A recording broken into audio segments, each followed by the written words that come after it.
Hello दोस्तों, study point channel पर आपका बहुत बहुत स्वागत है। तो आज मैं पढ़ूंगा परसेंटेज कंपोजिशन के बारे में।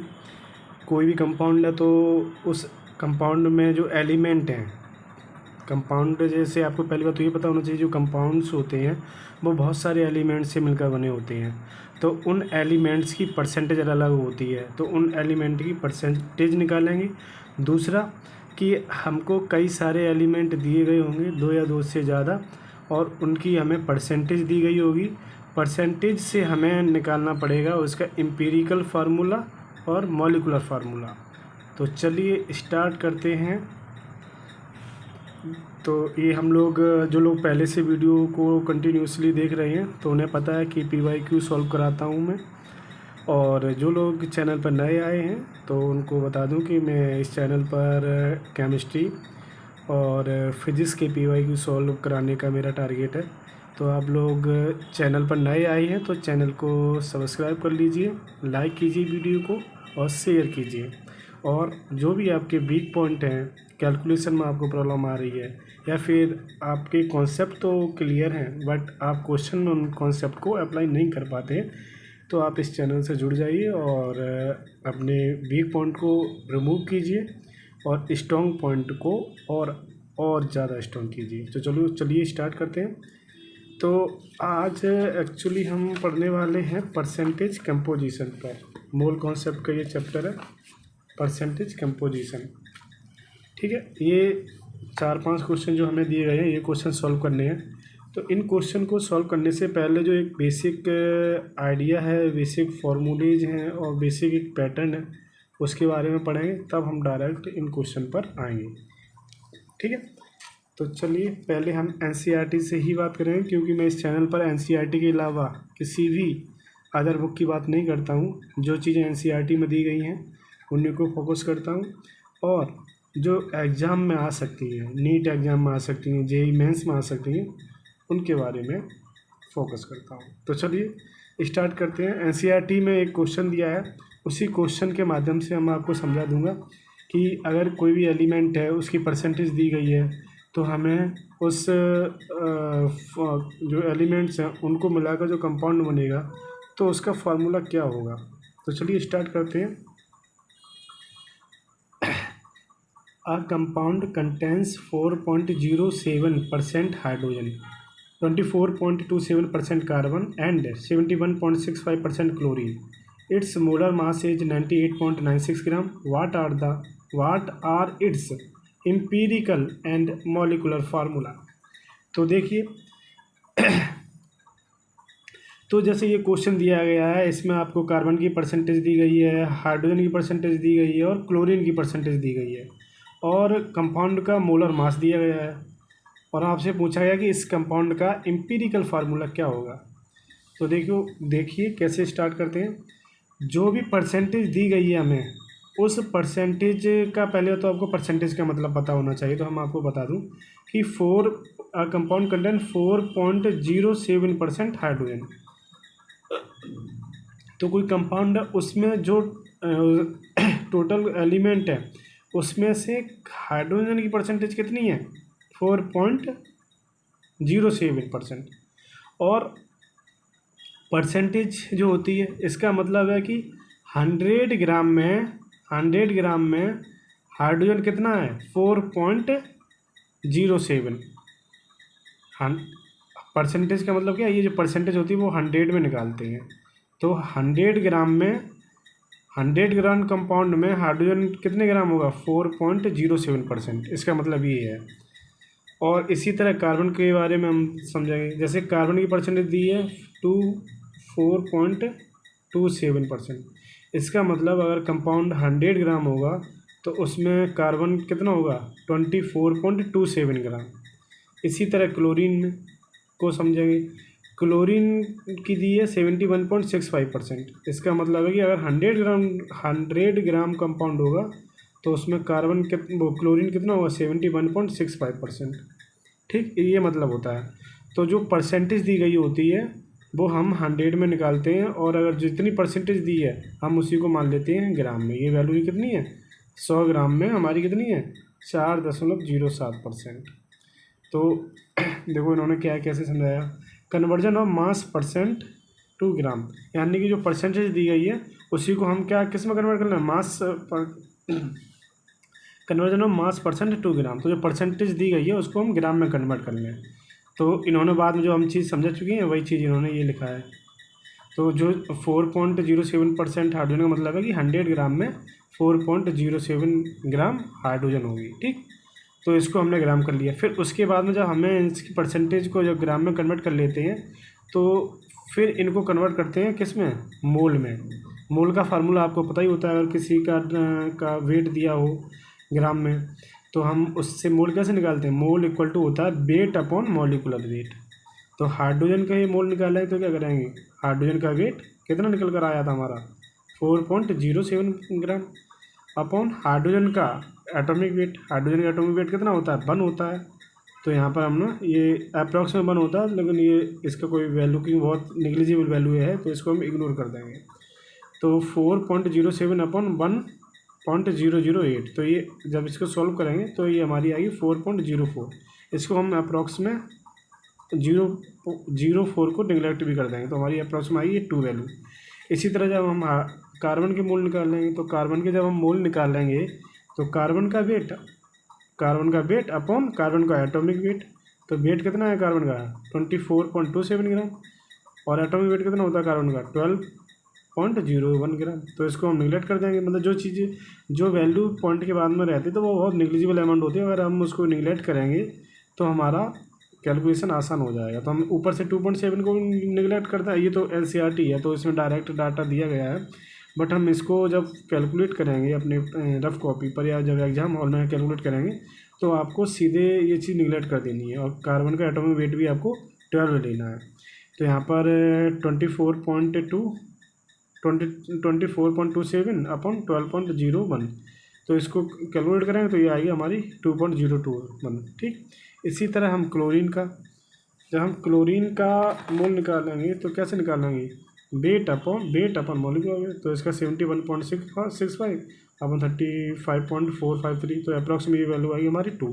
तो जो पॉइंट के बाद में जो भी डाटा है इसको निगलेक्ट कर दो तो हमारा रेशियो कितना निकल कर आएगा 4:2।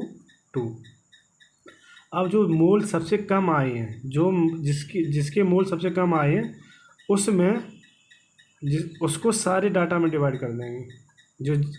जिसके मोल कम आए हैं, जो सबसे कम मोल होगा, जैसे इसमें सबसे कम मोल हाइड्रोजन के निकले हैं, वो कार्बन के निकले हैं और क्लोरीन के निकले हैं। तो हम क्या करेंगे, इसमें डिवाइड कर देंगे, स्मॉलेस्ट नंबर से डिवाइड कर देंगे जो चीज़ हमारे सबसे कम आए। तो इसमें हम 4/2 से डिवाइड करेंगे तो हमारे कितना आ जाएगा 2 आ जाएगा। अब इसमें 2/2 डिवाइड करेंगे तो कितना आएगा 1 आ जाएगा। इसी तरह हम 2 में 2/2 करेंगे तो कितना आएगा 1 आ जाएगा। इतना आया समझ में। अब इन्होंने वही किया, divide the mole value obtained above by the smallest number, ठीक है। तो ये स्मॉलेस्ट नंबर से डिवाइड कर देंगे तो हमारा सिंपल रेशियो कितना आया, देखो इन्होंने भी अप्रोक्सीमेट करके निकाला। तो हमारा कितना आ जाएगा रेशियो 2:1:1। ये किसका रेशियो आया है, हाइड्रोजन का, कार्बन का और क्लोरीन का, ठीक। जब ये रेशियो आ जाए तो फिर हम क्या करेंगे, right empirical formula by mentioning the number after writing the symbol of respective element. तो हम क्या करेंगे, जैसे हमारे पास कार्बन की परसेंटेज दी थी, हाइड्रोजन की दी थी और क्लोरीन की दी थी। तो हम सबको लिख लेंगे एक तरफ से, कार्बन लिख लिया हमने, ठीक है, क्लोरीन लिख लिया हमने और हाइड्रोजन लिख लिया। अब जो डाटा हमारा आया है इनका, जिनका रेशियो निकल कर आया है, हम वो लिखेंगे। तो कार्बन के कितना वो आया था वैल्यू 2 आई थी तो हमने 2 लिख दिया। हाइड्रोजन की कितनी आई थी हमारी, वो क्लोरीन की हमारी आई थी 1, तो 1 लिख दिया। हाइड्रोजन की कितनी आई थी 1, सॉरी ये गलत हो गया। तो जो ये डाटा हाइड्रोजन ऊपर था ना, तो हाइड्रोजन का कितना निकल कर आया था 2, कार्बन का 1, क्लोरीन का 1। तो जब हम इसको लिखेंगे ऐसे करके, ये लिख लो हाइड्रोजन, कार्बन और क्लोरीन, ठीक है। तो इसमें जो रेशियो निकला है उसका जोड़ देंगे इस तरह से। तो CH2 1 और 1, तो हमारा ये एम्पिरिकल फार्मूला निकल कर आ जाएगा क्या, CH2Cl।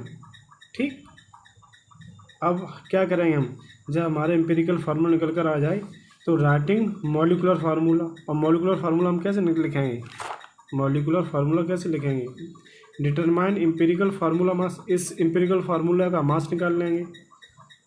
फिर add the atomic mass of various element, जितना जैसे इसका मॉलिकुलर मास कैसे निकाल लेंगे, कार्बन का मॉलिकुलर मास कितना होता है, एटॉमिक मास 12, हाइड्रोजन का 1, क्लोरीन का 35.5, तो हमारा कितना आएगा, कार्बन का 12, हाइड्रोजन का 1, और लेकिन 2 एटम है तो कितना हो जाएंगे 2, और क्लोरीन का 35.5, तो 5 और ये 5 2 और ये कितना आ जाएगा हमारा 9, और ये इधर कितना आ जाएगा 4, यानी 49 आ जाएगा हमारा क्या, एम्पिरिकल फार्मूला मास इतना आ जाएगा 49। ठीक, उसके बाद में जब हमारा ये कैलकुलेट करके इन्होंने भी निकाला 49.48 आ जाएगा। अब हम इस निकालेंगे एन की वैल्यू। एन क्या होता है, एन होता है molar mass upon empirical formula mass. जो मोलर मास कितना दिया है हमारा क्वेश्चन में दिया है 98.96। ठीक है, तो एन निकालने के लिए हम क्या करते हैं, molar mass upon empirical formula mass. तो मोलर मास कितना दिया था 98.96 अपॉन 49.48। जब ये कैलकुलेट करें तो ये 2 से जाएगा, कितना है, तो एन की वैल्यू हमारी कितनी आ जाएगी, 2 एन की वैल्यू निकल कर आ जाएगी। कितनी निकल कर आएगी, 2। अब जो ये 2 वैल्यू निकल कर आई है, इसमें हम इसको किस में मल्टीप्लाई कर देंगे, जो हमारा एम्पिरिकल फार्मूला निकल कर आया था। एम्पिरिकल फार्मूला निकल कर आया था CH2Cl।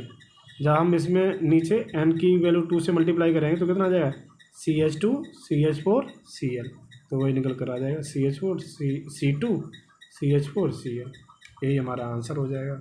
हालांकि हमसे क्वेश्चन में एम्पिरिकल फार्मूला पूछा था और मॉलिक्यूलर फार्मूला पूछा था, तो एम्पिरिकल फार्मूला तो हमारा यहीं पर निकल कर आ गया था, यही हमारा आंसर हो जाता। और मॉलिक्यूलर फार्मूला निकालने के लिए हमें एन की वैल्यू निकालनी पड़ेगी। तो एन की वैल्यू कैसे निकलेगी, molar mass upon empirical formula mass.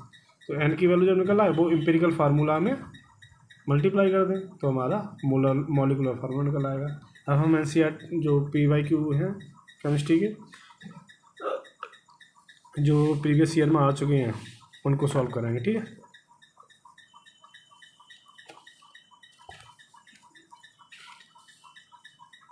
Percentage composition. चलो हम क्वेश्चन को सॉल्व करें। देखो क्वेश्चन में हमसे क्या बोला है, an organic compound contain 78% by wait carbon. तो ठीक है, कार्बन जितने परसेंट जो दिया गया हो वो लिखते जाएंगे। क्वेश्चन नंबर 29, कार्बन की परसेंटेज कितनी दी है हमें, 78%। ठीक, and remaining percentage of hydrogen. तो देखो परसेंटेज कार्बन की 78 है तो हाइड्रोजन की कितनी होगी। अब हाइड्रोजन की हमसे ये कह दिया रिमेनिंग परसेंटेज ऑफ हाइड्रोजन, तो ऐसे जब बोल दे तो हम उसको हाइड्रोजन की परसेंटेज कैसे निकाल लेंगे, जो रिमेनिंग है वो 100 में से कार्बन की घटा देंगे। कार्बन की कितनी है 78, तो ये हमारी कितनी आ जाएगी 22 आ जाएगी। तो हाइड्रोजन की परसेंटेज कितनी आ जाएगी, हाइड्रोजन हमारा आ जाएगा 22%। ठीक है, ये चीज़ आई। अगर जो चीज़ रिमेनिंग दे दे तो इसका मतलब है कि अब जैसे इसके बाद में एक क्वेश्चन और है, उसमें भी इन्होंने रिमेनिंग बोला है शायद, हाँ इसमें बोला है। तो उसमें भी जो डाटा दिया गया है, जिस एलिमेंट की परसेंटेज दी गई है, जैसे मान लो 3 एलिमेंट है, 3 एलिमेंट में 2 की परसेंटेज दी गई है और तीसरे की कह दिया है कि वो रिमेनिंग है, तो आपको जो परसेंटेज दी है उसको ऐड करना है, फिर उसके बाद में 100 में से घटा देना है, तो हमारी रिमेनिंग जो तीसरा एलिमेंट है उसकी परसेंटेज आ जाएगी। तो अब इसकी कार्बन की परसेंटेज 78 दी है, हाइड्रोजन परसेंटेज 22 दी है। अब हमें इनको किस में कन्वर्ट करना है, ग्राम में। तो आपको कुछ नहीं करना है कि जो परसेंटेज दी गई होती है वो सब डायरेक्टली उसको ग्राम में ही लिख दिया करो। इसका मतलब ये है कि 100 ग्राम में 78 ग्राम कार्बन है और 100 ग्राम में 22 ग्राम हाइड्रोजन है।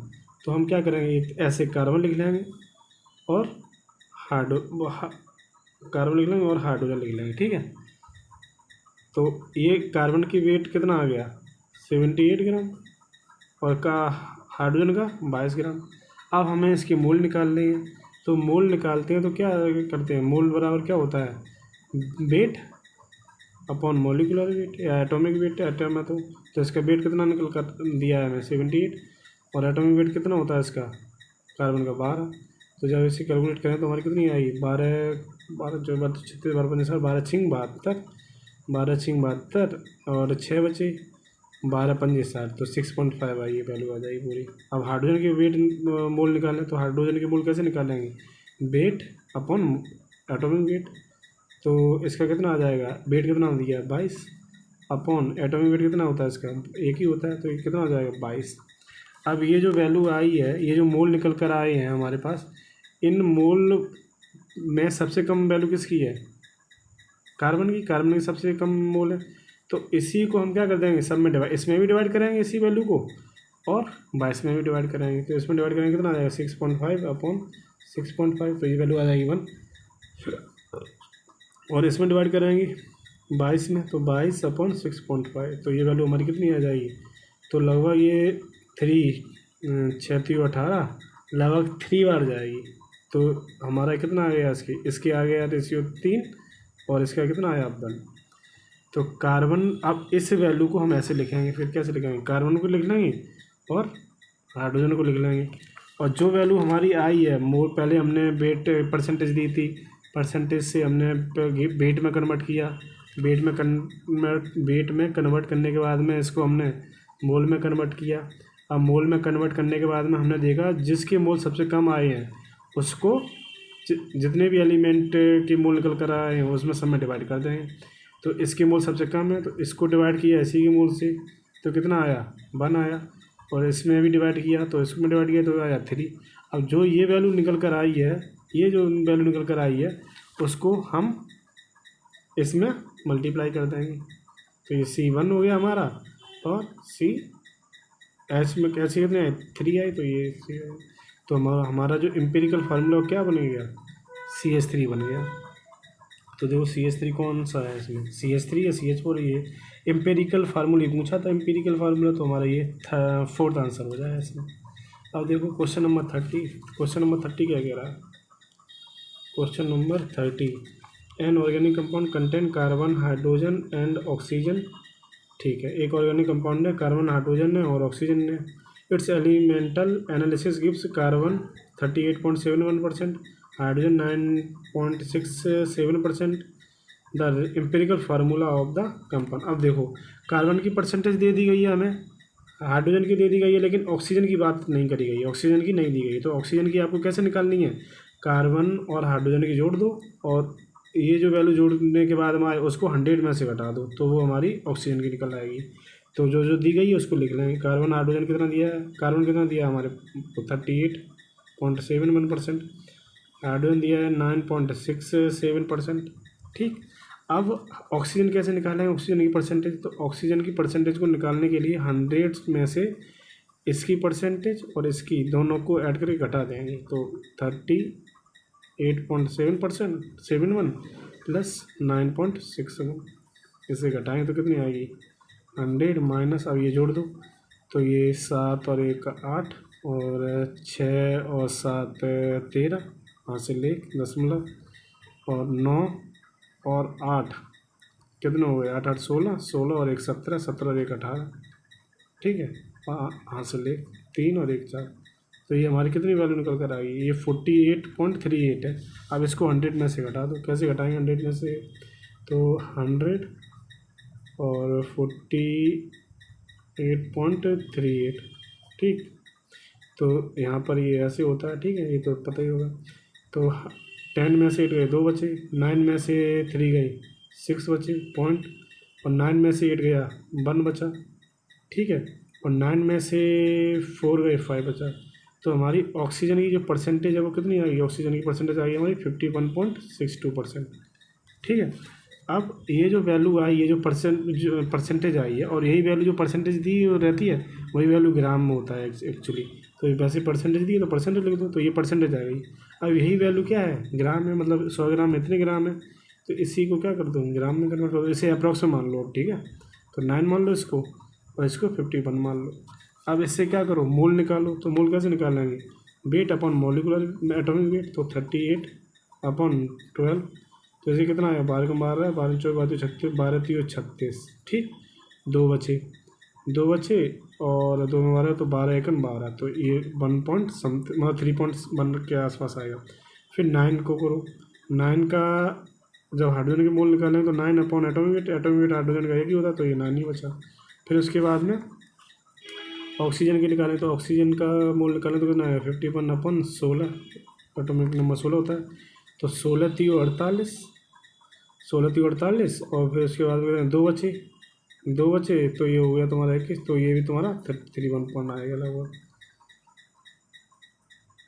ठीक। तो अब सबसे कम मोल किसके निकल कर आई, कार्बन के और ऑक्सीजन के, तो इसी को 3.1 से सब में डिवाइड कर देना है। तो इसमें जो अपनी खुद की में भी डिवाइड करना है और बाकी एलिमेंट में भी करना है। 3.1 अपॉन 3.1, तो ये कितना आ जाएगा 1। अब इसमें करेंगे तो 9 अपॉन 3.1 मतलब 3 अप्रोक्सीमेट, तो ये कितना 3। अब इसमें करेंगे तो ये वैल्यू कितना आ जाएगी 3.1 अपॉन 3.1, तो ये वैल्यू भी हमारी कितनी आ जाएगी 1 निकल कर आएगी। कितनी निकल कर आएगी 1।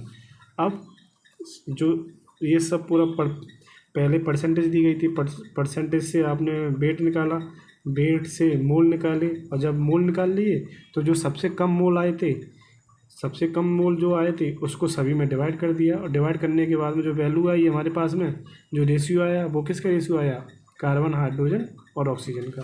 तो इसको ऐसे करके लिख लो, कार्बन हाइड्रोजन और ऑक्सीजन।